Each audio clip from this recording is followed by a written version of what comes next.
Welcome back to the deep dive. Today we wanted to tackle a topic that, well, it touches a lot of us, but maybe we don't quite get the full picture. We're talking about fungi, specifically those pesky ones that sometimes show up on our skin or maybe our nails. It can Mm, be really frustrating, right? And sometimes the advice feels, I don't know, complicated, especially if you're not used to a lot of medical talk. So our aim today is really to simplify things. We want to explore what's actually causing these common issues and, more importantly, what might really help. exactly. And the goal isn't just about, how do we kill this fungus? It's more about understanding them as living things. They have preferences, places they like to live, and how our own bodies sometimes, maybe unintentionally, create the perfect conditions for them. We'll look at why they pop up and how, maybe surprisingly, we can make our bodies less inviting for them. Right.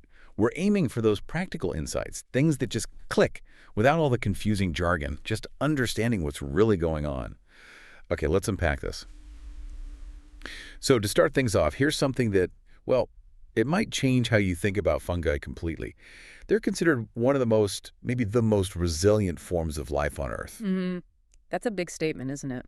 It really is.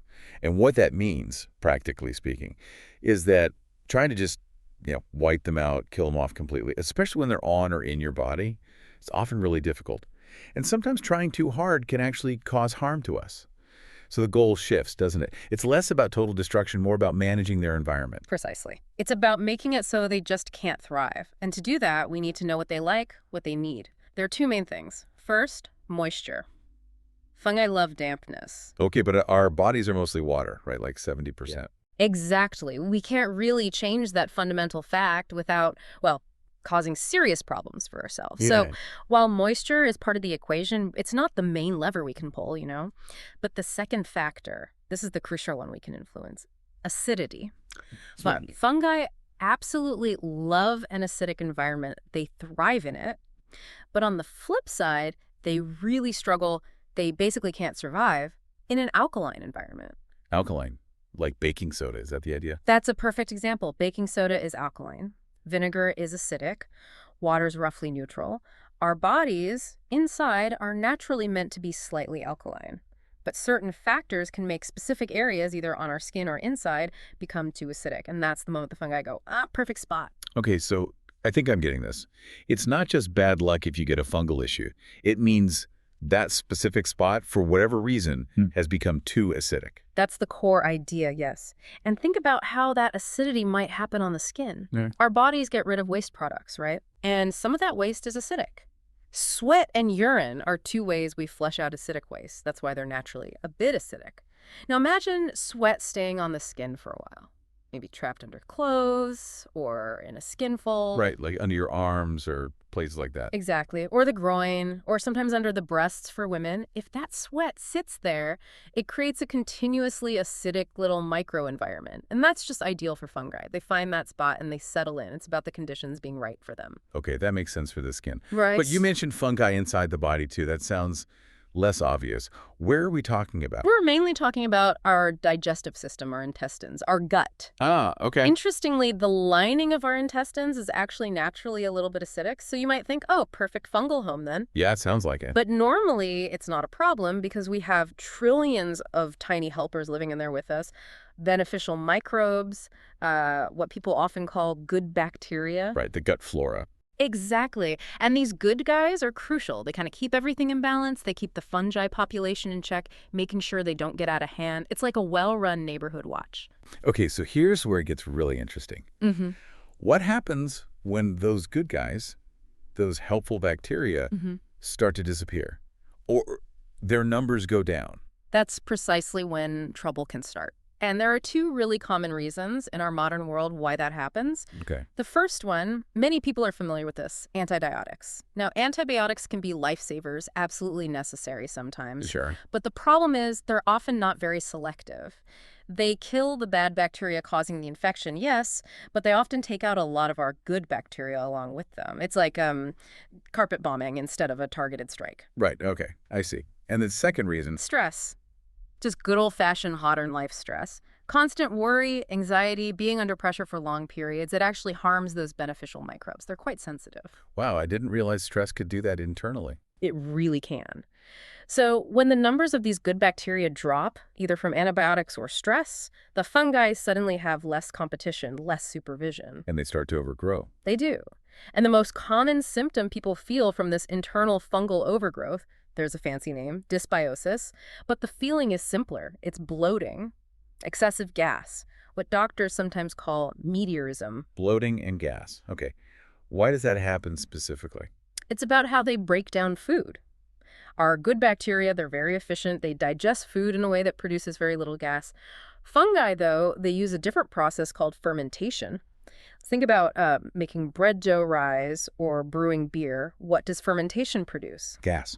Lots of it. Exactly, carbon dioxide usually. So when fungi start fermenting the food in your gut because the good bacteria aren't there to do the job properly, you get all that extra gas buildup. That's the bloating, the discomfort. That makes perfect sense now. So if you've got this internal fermentation factory going on, what's the fix? How do you make your insides less fungus friendly? Well, it really comes back to restoring that balance. You need to rebuild the population of those beneficial microbes. Like bringing the good guys back. Precisely. And the most common way to do that is by taking probiotics. These are supplements that contain live, beneficial bacteria. Ah, okay. I've heard of those. Yeah, they're quite popular now. It's like adding good seeds back into your internal garden to help restore a healthy ecosystem. You often need to take them consistently for a while, especially after antibiotics, to really rebuild those colonies. Got it. Okay, let's shift back to the outside for a minute. Skin and nails. There's this really common idea, isn't there, that you just catch fungus. Like you go swimming or use a gym shower and bam, you've caught athlete's foot or nail fungus. We've all seen those foot baths at pools, right? Mm-hmm. That idea is very pervasive. But when you dig deeper, the story seems to be a bit different. It's less about just catching it from the environment. Think about it. Fungi are basically everywhere, on surfaces, in the air, even normally on our skin in small amounts. So why doesn't everyone have fungal infections all the time? Good point. So it's not just about exposure. Not primarily. It seems to be much more about your body's local defenses in that specific spot. Your immune system's ability to keep things in check right there on that patch of skin or on that particular nail. So the fungus only takes hold if my defenses are down in that area. That's the idea. Our skin and our nails, which are really just a type of hardened skin, they have their own protective mechanisms, their own little immune functions. When those defenses get weakened for whatever reason, that's the opportunity the fungi have been waiting for. They seize the chance to grow because the resistance is low. That really flips the script, doesn't it? It's less about avoiding the fungus and more about keeping my own defenses strong. In many cases, yes. And this becomes really clear when we look at nail fungus because the pattern can tell us a lot. Let's break it down into two main scenarios. Okay, two scenarios. What's the first one? Scenario one. You look down and all the nails on one foot, or maybe even both feet, seem to be affected by fungus. It's widespread across the toes. Right, I've seen that. Okay, so if we think about our lowered defenses idea, what might cause the defenses to be lowered across the entire foot area? Maybe poor circulation down there. Exactly, that's a very common factor. Or swelling, what doctors call edema. If you have fluid retention or sluggish circulation in your feet, which can happen for various reasons, especially as we age, that means less healthy blood flow is reaching the toes. And what does blood carry? Oxygen, nutrients, and immune cells. Bingo. Immune cells. Your body's little soldiers. If they can't get to the front lines in sufficient numbers because of poor circulation or swelling, the defenses across that whole area are weakened. And that allows fungi to take hold on multiple nails simultaneously. So in this case, the solution isn't just about the nails, it's about improving that overall circulation and maybe addressing the swelling. Okay, that makes sense for widespread issues.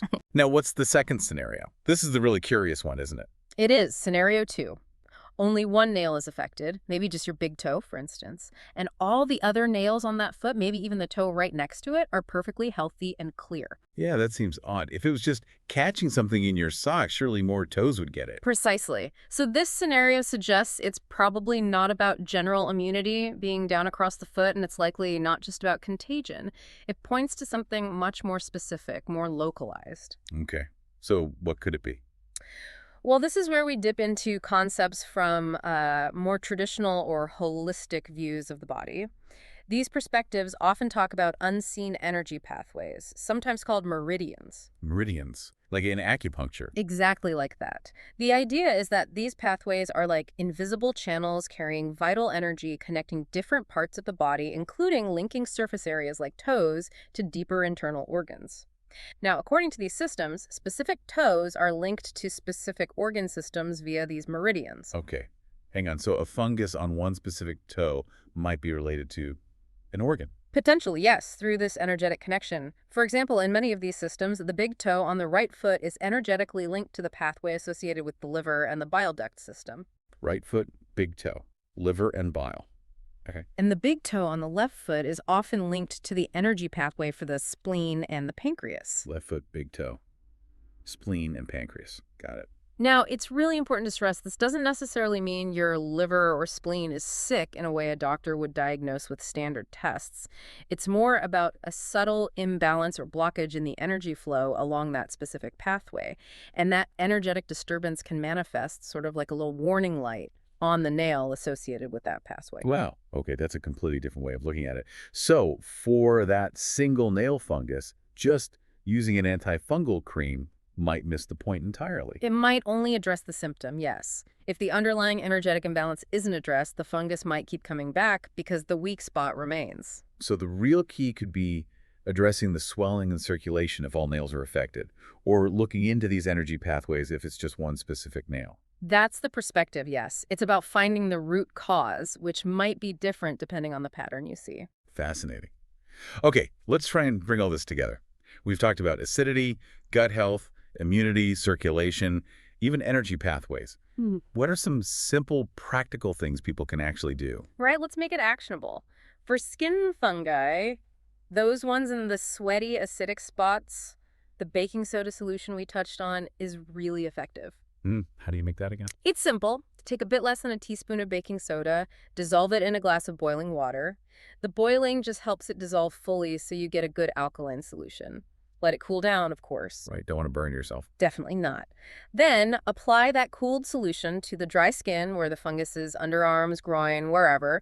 Leave it on overnight if you can, then just rinse it off in the morning. Because it makes the area alkaline, the fungus just can't live there.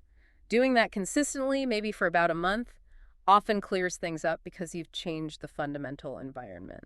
Okay, simple and effective for skin. What about internal acidity? For helping with general internal acidity and maybe preventing issues, a really simple practice is just swirling a very dilute baking soda solution, like a tiny pinch in some water in your mouth for a bit after meals.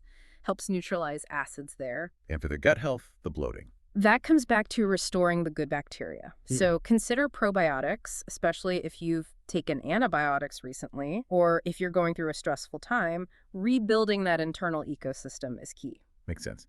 Now, the nails. What were the takeaways there? Okay, depends on the scenario again. If it's all the nails on a foot or both feet. Think circulation and swelling. Exactly. Look at ways to improve blood flow to the feet, maybe elevating your legs when resting, gentle foot exercises, ensuring you're drinking enough water, things like that. Address the underlying reason why the defenses are low across the whole area. And if it's just one nail, like that stubborn big toe? Then you might consider exploring those energetic connections. This is moving beyond standard approaches, of course. You might look into consulting with someone trained in traditional Chinese medicine or acupuncture, or perhaps a practice called visceral therapy. Visceral therapy. What's that? It's a type of gentle, hands-on therapy that works with the mobility and function of your internal organs and their surrounding connective tissues. The idea is to gently release restrictions and improve the energy flow related to those organ pathways we mentioned. Liver bile for the right toe, spleen pancreas for the left.